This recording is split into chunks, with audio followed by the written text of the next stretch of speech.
What's going on, ladies? Okay, experiencing major technological difficulties as this bad boy did not want to connect to the site, but we are here now.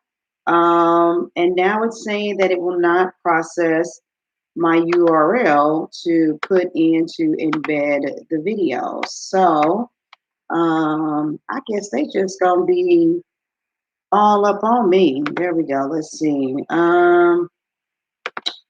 Jesus Christ. Let me try again. I'm just not I'm not getting any luck. Jesus. Um let's see if this works. I'm gonna switch it up. Sorry about this technological delay. It would have been great to just get in here and start recording. In worst case scenario, I'm gonna stop talking and just go ahead. Some of you catch me live though. And so that was the whole point. But anyway, so yay. More of you are, getting your bearings. You're coming in. You're doing the Y challenge. Ooh, it's going to get more exciting. It's going to feel even better the more you do it. Like I said, some of them are going to feel a little bit more weird. I would also like to go ahead and just put it out there that Erica, I absolutely adored the fact that Erica decided to put out a call to action.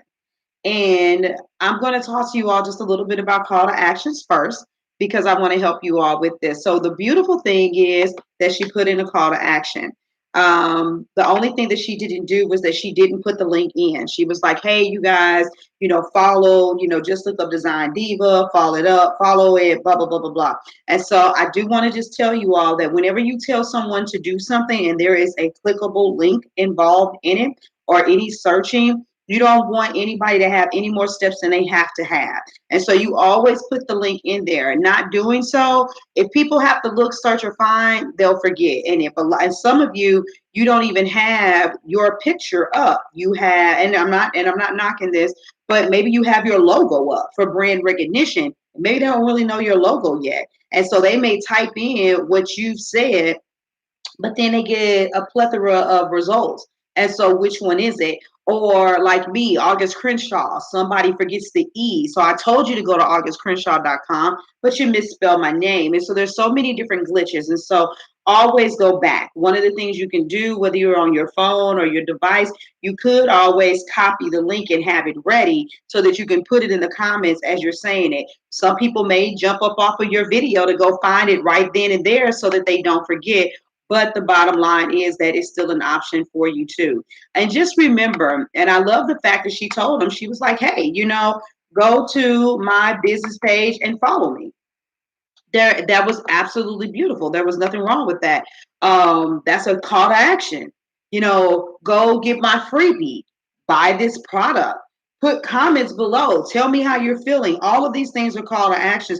The point is asking your audience to take action and then paying attention to how they respond tells you a lot. Not going to really get into that lecture, but whether it's hitting the hearts or the emoji or typing in, I will succeed and I can do this or whatever, the point is that it definitely tells a lot about who's really basically buying into what you are putting out there. So just one more. So I'm going to try this one more time. This is like really driving me freaking crazy.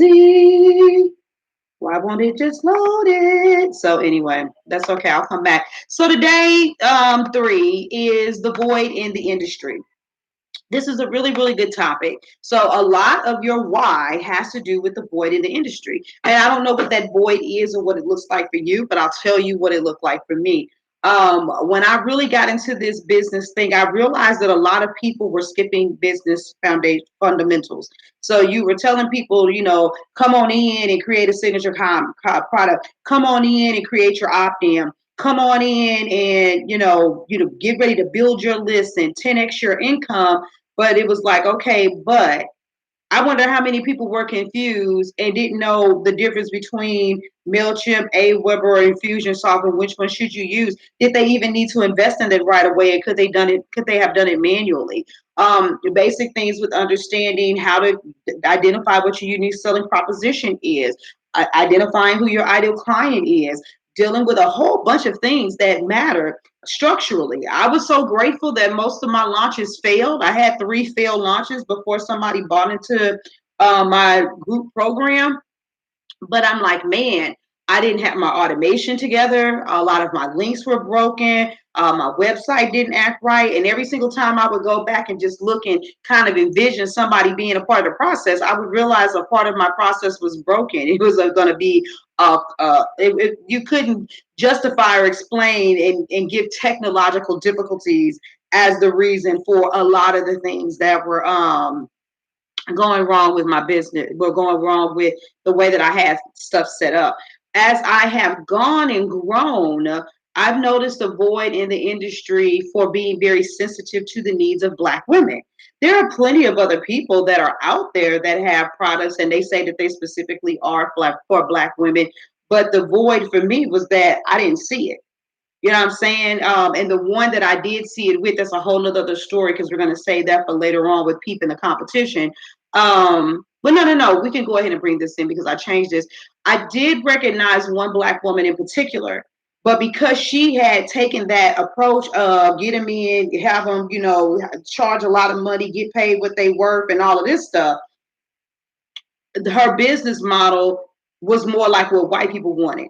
And it wasn't sensitive to what Black women were dealing with trying to build a business. She would talk a good game, but the experience that you went through was just like the white millionaire mentor that she worked with.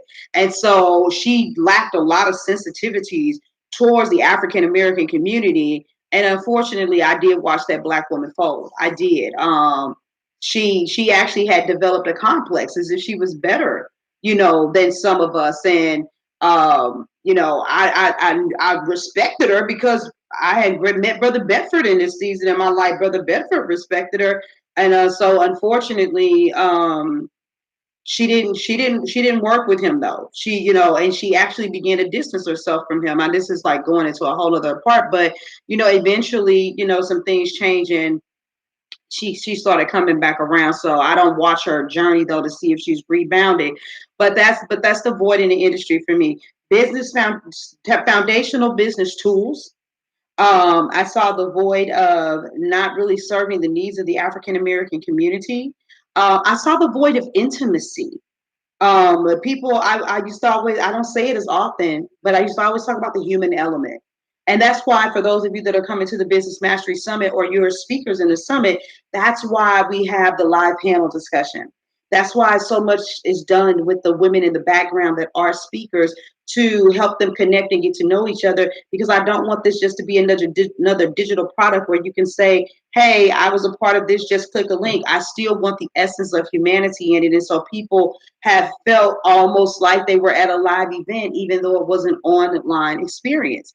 And so if you really think about it, there's some things in your industry that you notice and you're like, okay, like Camille will say it on a regular basis. Ain't nobody checking on Black people. They don't even expect us to be able to know how to speak Spanish because we barely can speak English with our Ebonics talker behind. That's the stereotype that's out there. For you, Margot, it could be something as simple as the fact that, who's really looking at the baby boomers who don't want to be just retired. They're restless in their retirement and they want to reinvent themselves. Like, how does that really pull something from you, knowing that you did it for yourself and helping other people to do that?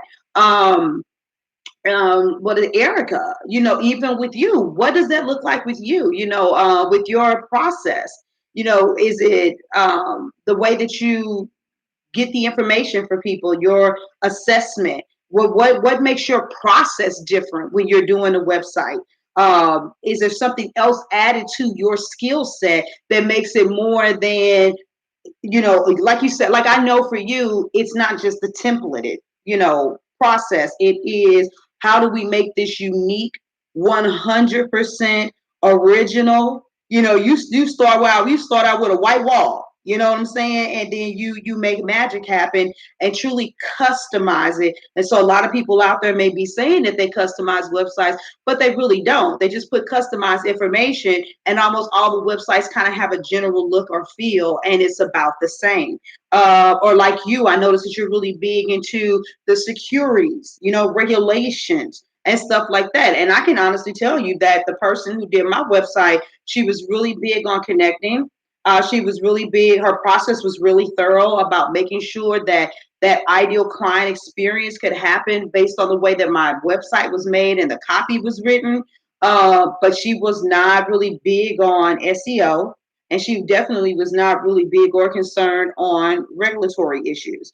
So when you think about that, people need to know, part of the reason behind why you do what you do is because you see a void in the industry. And when you speak on it, even if people didn't realize that that void was there, they're going to be like, see, I couldn't put my finger on it, but I knew something was wrong. I knew something was off, and I had to do it differently. And now that you done spoke, I know what it is. Okay, so you guys see how this is building up. This is a very beautiful thing. You got your ultimate why with why you're doing. You're seeing the level of fight and determination you have. Now we're talking about the void in the industry. Every day it's just going to keep, you're going to be like, man, there's a lot of reasons why I do what I do. Why? I call myself, I have a thing where I call it the power of why. No matter what you say, I'll be why, why. And if I get fancy with you, it's going to be who, what, when, why, how. And the more questions you ask, the more you dissect, the further you get. So let me get out of here, and see. I hope that this will allow me to put the link in the video. I mean, in the group, because it definitely has not allowed me to copy and paste from here. So I love you all. I'll talk to you later. Bye.